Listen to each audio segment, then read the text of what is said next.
Hello friends, एक बार फिर से आप सभी का स्वागत है आपके अपने YouTube चैनल गुरु आर्यभट्ट में। तो आज इस वीडियो में हम लोग जानने वाले हैं कैलकुलस। आज का जो मेरा टॉपिक होगा वो होगा कैलकुलस। कैलकुलस ऐसे दो पार्ट्स में बांटा गया है। एक पार्ट्स होता है डिफरेंशिएशन, जिसको हिंदी में हम लोग अवकलन के नाम से जानते हैं, और इसका दूसरा पार्ट होता है इंटीग्रेशन, जिसको हिंदी में समाकलन कहा जाता है। तो आज हम समाकलन ही टॉपिक आपके बीच लेके उपस्थित हुए हैं, और आज बता दें कि समाकलन के बेसिक से लेकर हाई लेवल के क्वेश्चनों को आज करके बताएंगे, और इसके फुल कॉन्सेप्ट इस वीडियो में आपका पूरा करा दिया जाएगा। तो आइए इस वीडियो को शुरू करेंगे, लेकिन उसके पहले यदि मेरे इस चैनल पर नए हैं तो प्लीज इस चैनल को सब्सक्राइब कर लें और बेल के आइकन को अवश्य प्रेस कर दें। ताकि जल्दी से हम लोग शुरू करते हैं समाकलन का बेसिक कॉन्सेप्ट क्या होता है, आइए जानते हैं।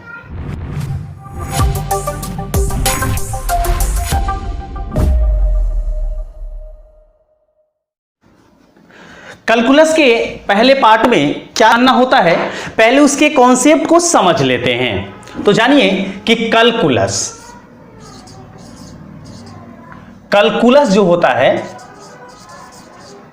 इसको हम लोग हिंदी में कलन के नाम से जानते हैं। तो ये जो कलन होता है, ऐसे इसे जानेंगे कि कलन को दो पार्ट्स में बांटा गया है। कौन कौन से पार्ट्स होते हैं वो सबसे पहले जान जाइए आप। तो इसका एक पार्ट्स होता है, और इससे पहले पार्ट्स को बोला जाता है डिफरेंशिएशन। अच्छे से जानेंगे डिफरेंशिएशन, जिसको हम लोग हिंदी में अवकलन कहते हैं। और इसका दूसरा जो पार्ट होता है इसको हम कहते हैं इंटीग्रेशन। इसको दूसरे पार्ट के तहत कहते हैं इंटीग्रेशन, जिसको हम लोग हिंदी में समाकलन कहते हैं। यहां समझ लेंगे अच्छे से हम लोग कि यहां समझेंगे कि कैलकुलस जो है ये दो पार्ट्स में बटा है। एक पार्ट जो होता है वो होता है अवकलन, और इसका दूसरा जो पार्ट होता है, दूसरा जो भाग होता है, इसको हम कहते हैं समाकलन। लेकिन आपको यह भी जानना चाहिए कि ये जो समाकलन है इसे दो भागों में, मतलब दो पार्ट्स में बांटा गया है। इसका पहला जो पार्ट्स होता है वो होता है अनिश्चित समाकलन, जिसको बोलते हैं इनडिफिनिट। इसको बोलते हैं इनडिफिनिट इंटीग्रेशन, और अगर हिंदी में जाने तो इसे बोलेंगे अनिश्चित समाकलन। इसे हिंदी में बोलेंगे अनिश्चित समाकलन। और इसका दूसरा जो पार्ट्स होता है, शायद आपके दिमाग में आ गया होगा कि पहला पार्ट्स हुआ इनडिफिनिट इंटीग्रेशन, तो सेकेंड पार्ट होगा डिफिनिट इंटीग्रेशन। इसका सेकेंड जो पार्ट होता है इसको बोलते हैं डिफिनिट इंटीग्रेशन, और इसको हिंदी में बोलते हैं निश्चित समाकलन।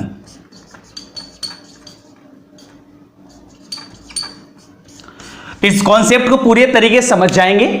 हम आपको यह बताएं कि समाकलन जो भाग है ये कैलकुलस का भाग है, अर्थात कैलकुलस के दो पार्ट्स हुए। एक पार्ट्स हुआ अवकलन, जिसको हम लोग पढ़ेंगे डिफरेंशिएशन।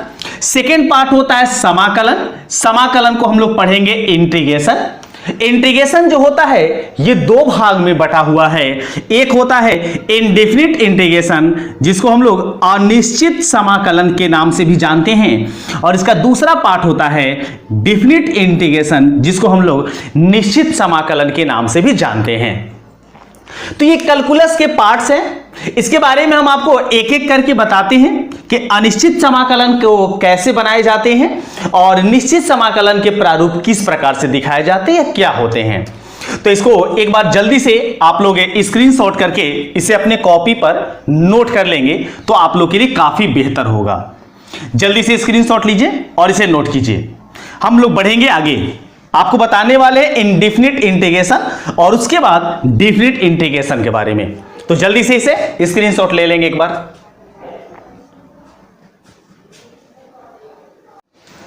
आइए सबसे पहले आज जानते हैं इनडेफिनिट इंटीग्रेशन को।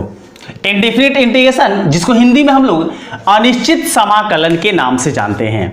तो पहले ये जानिए कि अनिश्चित जो समाकलन है इसका सिंबल कैसे होता है। लेकिन उसके पहले आपको डेरिवेटिव्स की बात याद करा दें।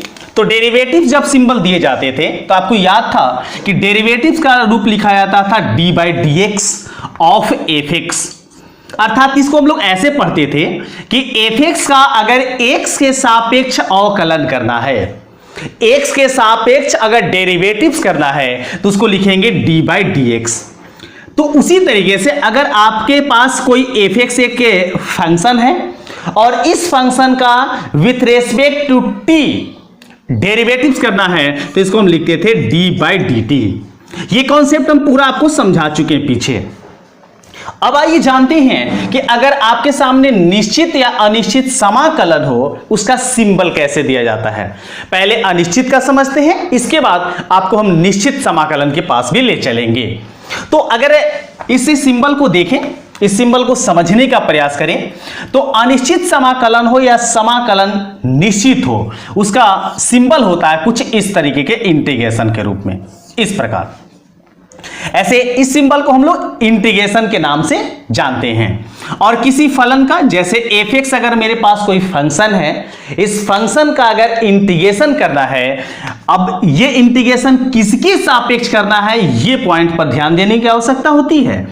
तो fx का अगर इंटीग्रेशन करना है विथ रेस्पेक्ट टू x तो उसके सामने लिखेंगे dx। x के सापेक्ष अगर समाकलन करना हुआ तो हम उस फलन के सामने क्या लिखेंगे, dx। यही बात अगर हम आपको बताएं, यदि आपको अगर t के सापेक्ष इंटीग्रेशन करना है विथ रेस्पेक्ट टू t तो आपको सामने लिखना होगा dt। जैसे इंटीग्रेशन पीछे हम आपको बताएं अवकलन के रूप में कि अवकलन में d/dt के रूप में लिखते हैं, तो यहां जान जाइए कि इंटीग्रेशन जो होता है उसमें केवल ये dt या dx के रूप लिखे जाते हैं। तो ये इसका बेसिक सिंबल है। अर्थात अनिश्चित समाकलन के रूप जब देखने होंगे या फिर अगर वो लिखना होगा तो आपको इसी कॉन्सेप्ट के अनुसार लिखना होगा। अब इस बात को और समझ लेते हैं इस तरीके से। सपोज दैट, मान लीजिए मेरे पास कोई एक फलन है fx और इसका हमें x के सापेक्ष नहीं बल्कि p के सापेक्ष with respect to p integration करना है। तो इंटीग्रेशन जब p के सापेक्ष करना है तो कैसे सिंबल देंगे, तो उसके लिए हम देंगे इंटीग्रेशन का चिन्ह। जो मेरे पास फलन है वो लिखेंगे और p के सापेक्ष विथ रेस्पेक्ट टू p देना है तो यहां देंगे dp। अर्थात ये p बताएगा कि ये जो इंटीग्रेशन करना है इसका विथ रेस्पेक्ट टू किसके करना है। ये चीज आपको कॉन्सेप्ट समझ जाना चाहिए। ये सिंबल के रूप में दिए रहेंगे। अगर यहां आपके पास dx दिया हुआ है तो इसका इंटीग्रेशन dx मतलब x के सापेक्ष करना है। अगर यहां पर आपके सामने t दिया हुआ है तो इसका इंटीग्रेशन सापेक्ष करना है। और यहां अगर आपके सामने p दिया हुआ है तो इसका इंटीग्रेशन p के सापेक्ष करना होगा। तो ये तो हम बात कर लिए अनिश्चित समाकलन की। अगर यहां बात करते हैं निश्चित समाकलन की, निश्चित समाकलन कैसे होते हैं वो भी थोड़ी सी जानकारी हम आपको दे दें। ऐसे निश्चित समाकलन के बारे में आगे हम आपको बताएंगे, लेकिन थोड़ा बेसिक उसके कॉन्सेप्ट को समझ जाइए। अगर आपके सामने निश्चित समाकलन हो, डिफिनिट हो, तो डिफिनिट इंटीग्रेशन को कैसे समझते हैं। तो डिफिनिट इंटीग्रेशन का जो सिंबल होता है वो सिंबल उसी प्रकार के होते हैं, बस उसे डिफिनिट बनाने के लिए यहां अपर और लोअर पार्ट्स लगाए जाते हैं। सेम कॉन्सेप्ट वही होगा fx dx। अर्थात ये समझ जाइए कि fx का x के सापेक्ष अगर समाकलन करना हुआ, इंटीग्रेशन करना हुआ विथ रेस्पेक्ट टू x तो उसको ऐसे लिखेंगे। निश्चित में ये आपको ऊपर और नीचे के दो अंक मिल जाएंगे जिसे अपर पार्ट्स और लोअर पार्ट्स के नाम से जानते हैं। इसको हम लोग बोलते हैं अपर पार्ट्स, अपर भाग, और इसको बोलते हैं लोअर पार्ट्स मतलब निम्न भाग। तो ये स्पष्ट होते हैं और यही दोनों इसे समाकलन के निश्चित मानों को स्पष्ट कराते हैं, अर्थात निश्चित मान बताते हैं कितने होंगे। तो इस भाग को आगे हम आपको बताएंगे, आगे कॉन्सेप्ट समझेंगे, लेकिन अनिश्चित पर पहले चलेंगे और अनिश्चित समाकलन के जानकारी को ही आगे बढ़ाएंगे। आइए बढ़ते हैं अनिश्चित समाकलन के कुछ बेसिक फॉर्मूले की ओर। इंटीग्रेशन के किस तरीके से बेसिक फॉर्मूले होते हैं पहले उसको समझ लेते हैं और उसके बाद हम इसके क्वेश्चनों को भी आगे करके देखेंगे। आइए देखते हैं। तो इसके लिए सबसे पहले हम जानेंगे सम इंपॉर्टेंट फॉर्मूलास।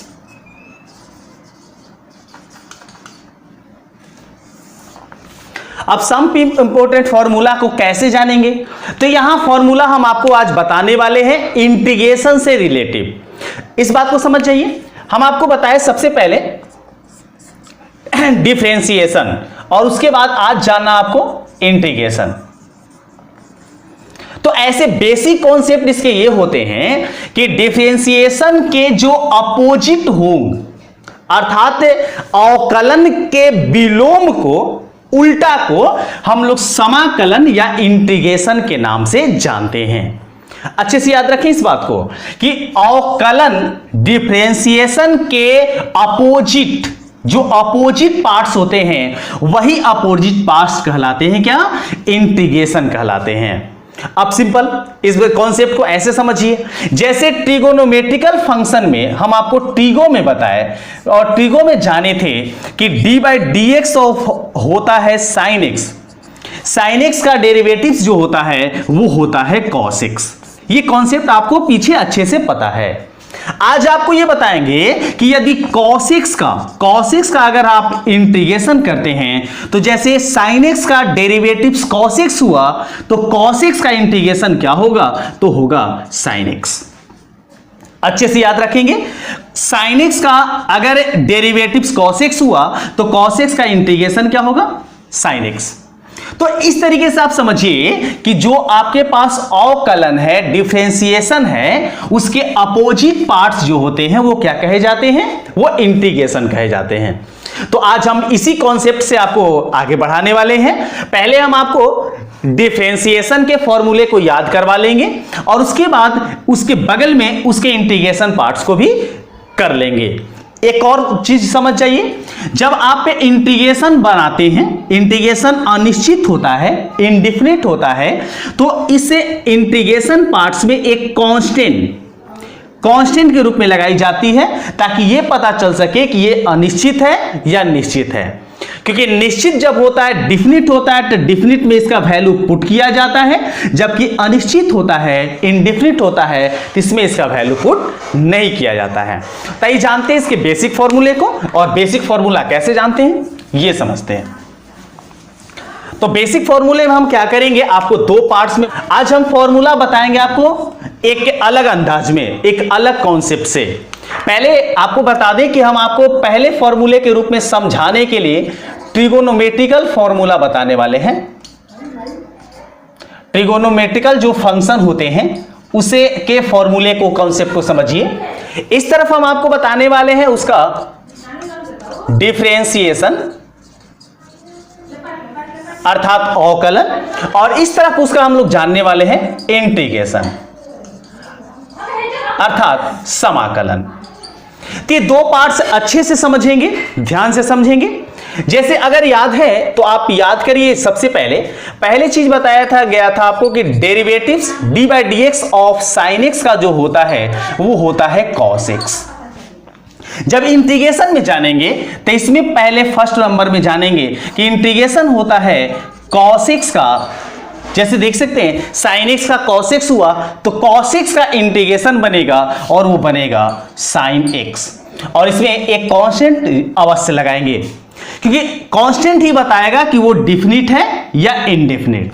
अगर कांस्टेंट c रूप में लिखा हुआ है तो इनडिफिनिट है, और अगर वो नहीं लिखा हुआ है, किसी संख्या के रूप में लिखा गया तो वो डिफिनिट मानी जाती है। आइए इसका सेकेंड पार्ट, जैसे कि आप लोग पढ़े थे कि डेरिवेटिव्स होता है cos x का और cos x का डेरिवेटिव्स होता है माइनस साइन x।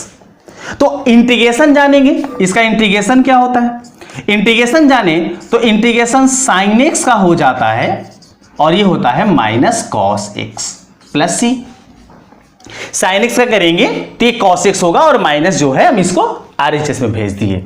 इसी तरीके से थर्ड पार्ट, अगर डेरिवेटिव्स जानते हैं tan x का तो tan x का डेरिवेटिव्स होता है sec स्क्वायर x। अगर आपसे यहां बात किया जाए थर्ड नंबर में इंटीग्रेशन sec स्क्वायर x का तो sec स्क्वायर x का जो इंटीग्रेशन होता है वो हो जाएगा tan x। तो आपको मजा आ रहा है? एक बार जल्दी से समझ जाइए कि जो आपके पास डिफरेंशिएशन है उसी का जस्ट अपोजिट होता है इंटीग्रेशन। तो आप लोग नोट करते जाएंगे तो आप लोग के लिए बेहतर होगा।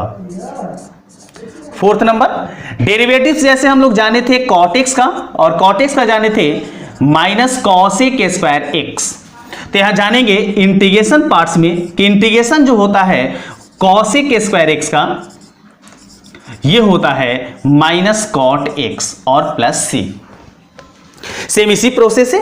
अगर 5 नंबर को जाने तो डेरिवेटिव से जो हम लोग जाने थे sec x का, तो sec x का हुआ था sec x into tan x।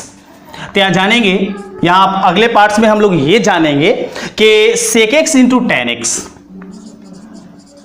sec x into tan x का जो डेरिवेटिव इंटीग्रेशन होता है वो इंटीग्रेशन हो जाएगा sec x प्लस c। चलिए एक और हम 6 नंबर में होते हैं, उसको ऊपर लिख देते हैं यहां पर। तो इस बात को समझ जाइए, 6 नंबर में, 6 नंबर हम लोग को पता था कि डेरिवेटिव्स जो होता है cosec x इसका होता है, और ये हम लोग पढ़े थे cosec x into cot x। तो इंटीग्रेशन हो जाएगा 6 नंबर का, इंटीग्रेशन हो जाएगा, सॉरी ये माइनस में होता है, ये cosec x into cot x dx, इसका जो इंटीग्रेशन हो जाएगा वो हो जाएगा minus cosec x plus c। तो कॉन्सेप्ट अच्छे से क्लियर हो गया कि जो आप डेरिवेटिव्स पढ़े थे उसका जस्ट अपोजिट होगा, जस्ट उल्टा होगा इंटीग्रेशन। तो इंटीग्रेशन में ज्यादा कुछ नहीं होता है, बस जो बेसिक फॉर्मूले आपको डेरिवेटिव्स में बताया जा चुका है जस्ट वही फॉर्मूला आप इंटीग्रेशन में फॉलो करेंगे, लेकिन जस्ट उल्टा। तो एक बार जल्दी से इसको स्क्रीनशॉट करके नोट कर लें, और नोट करते जाएंगे तो आप लोग के लिए बेहतर होगा।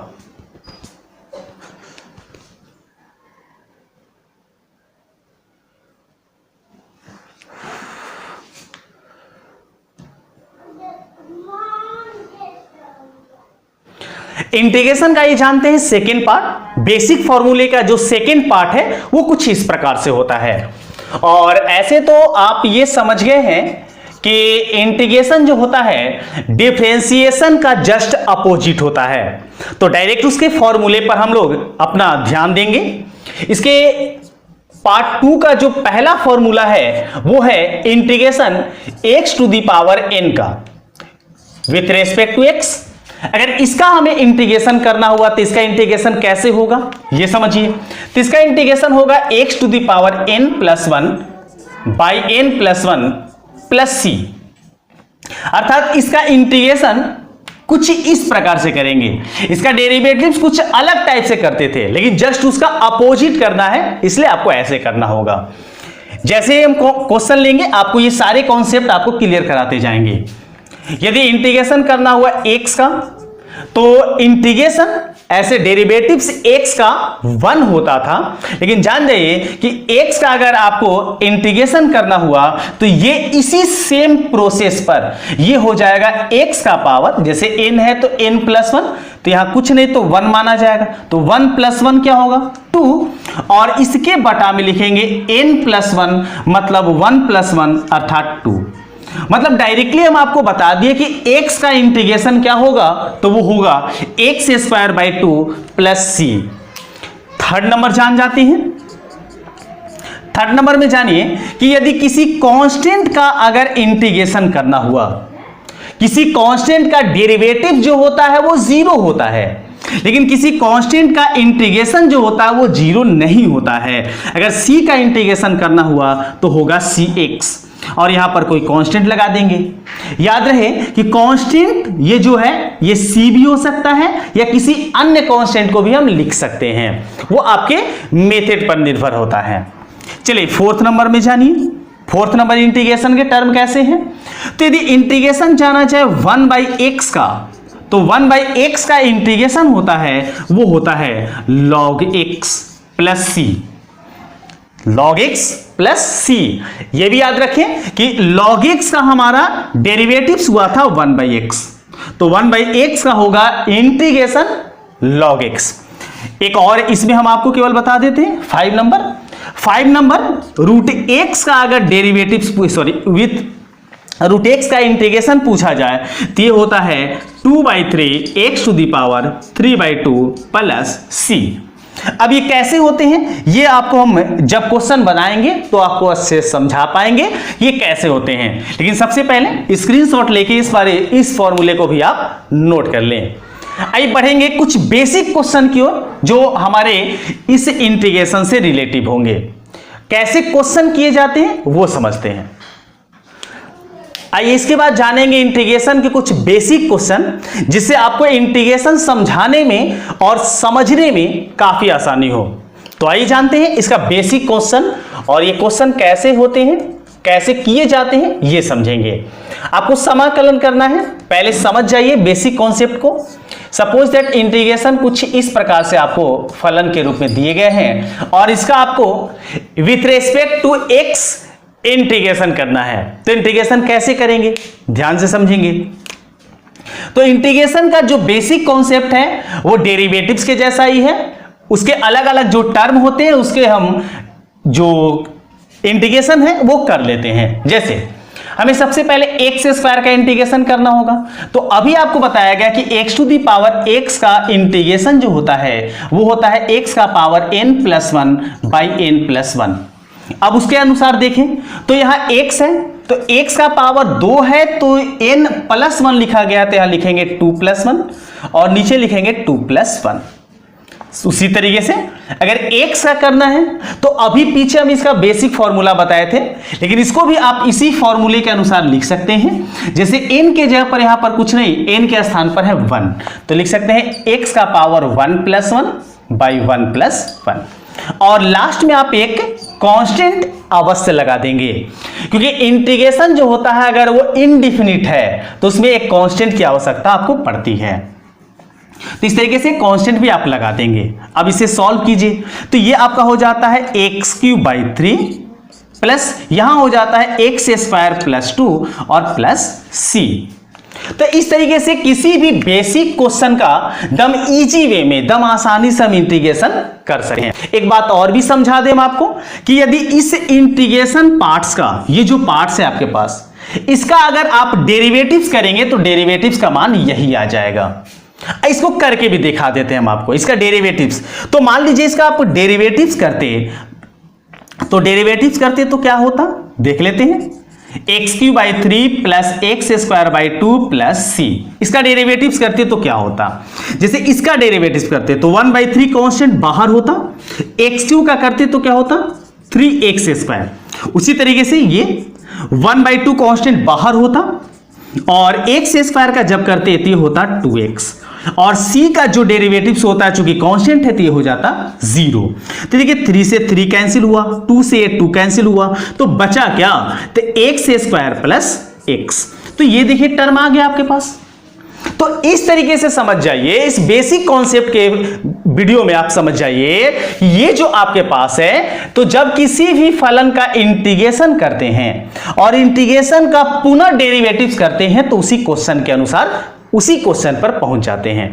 तो अच्छे से याद रखें कि इंटीग्रेशन जो है बस केवल आपका जो डेरिवेटिव्स पीछे हम लोग जान गए उसका जस्ट अपोजिट है। डेरिवेटिव्स करेंगे इंटीग्रेशन तक चले जाएंगे, इंटीग्रेशन करेंगे तो डेरिवेटिव्स तक चले जाएंगे। तो मेरा मेन मकसद यही था कि आपको यह समझा सके कि किस तरीके से डेरिवेटिव से हम आसानी से कर सकते हैं। आइए इसके लिए एक और क्वेश्चन लेते हैं ताकि और भी कॉन्सेप्ट आपको पूरी तरीके से क्लियर हो जाए और यह स्पष्ट हो जाए कि डेरिवेटिव्स और इंटीग्रेशन कैसे कैसे क्वेश्चन में होते हैं। तो ये एक और क्वेश्चन लेते हैं बेसिक कॉन्सेप्ट के तहत ही और उसका हम इंटीग्रेशन करके आपको बताते हैं। Suppose that sin x plus x²। अब इसका मान लीजिए हमें करना है इंटीग्रेशन, तो इसका जब इंटीग्रेशन करना तो कैसे करेंगे आइए देखते हैं इसको। तो sin x है पहले, sin x का इंटीग्रेशन।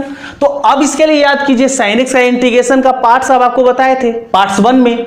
तो पार्ट 1 में जो बताया sin x का, तो sin x का क्या होता है, तो sin x का होता है minus cos x plus x square. तो एक्स स्क्वायर का जो अभी basic concept x to the power n वाला जाने थे इस इंटीग्रेशन के पार्ट्स के तहत, तो ये कुछ इस प्रकार से समझे थे। तो बस उसी तरीके से एक्स स्क्वायर का भी आप इंटीग्रेशन कर लेंगे। तो उस तरीके से होगा एक्स क्यूब बाई 3, मतलब 2 पावर है तो प्लस 1 किए तो ये 3 हो गया और बटा में भी 3 हो गया, और प्लस एक कांस्टेंट अवश्य लगाएंगे, और यही होगा इस क्वेश्चन का आंसर। तो काफी मजा आने वाला है इस इंटीग्रेशन में। तो इंटीग्रेशन का पार्ट्स इसी तरीके से सॉल्व किए जाते हैं। आप आसानी से अपने बुक को उठाइए, बुक का पहला प्रश्नावली उठाइए, और आप इस टाइप से अगर क्वेश्चन बनाते हैं तो आपके बेसिक सारे क्वेश्चन बन जाते हैं। अगले वीडियो में हम आपको इस बेसिक कॉन्सेप्ट से हाई लेवल के लेवल को भी लेके आएंगे, लेकिन उसके पहले एक और जानकारी बता दी कि प्रतिदिन 8 बजे रात्रि को ऑब्जेक्टिव क्वेश्चन के माध्यम से साइंस का सीरीज चलाया जा रहा है, जिसमें आप साइंस के मोस्ट इंपोर्टेंट क्वेश्चनों को देख सकते हैं और उसे आप आसानी से सीख सकते हैं लाइव सेशन के तहत। तो इस लाइव सेशन में ज्वाइन जरूर कीजिए, और अगर इस चैनल के माध्यम से आप जानना चाहते हैं या फिर अपने कंपटीशन की तैयारी करना चाहते हैं तो उसके भी वीडियो अपलोड किए जाते हैं, आप उसे भी आसानी से देख सकते हैं। तो आज इस वीडियो में इतना ही। अगले वीडियो में इस इंटीग्रेशन के कुछ और कॉन्सेप्ट बताएंगे। तब तक के लिए धन्यवाद।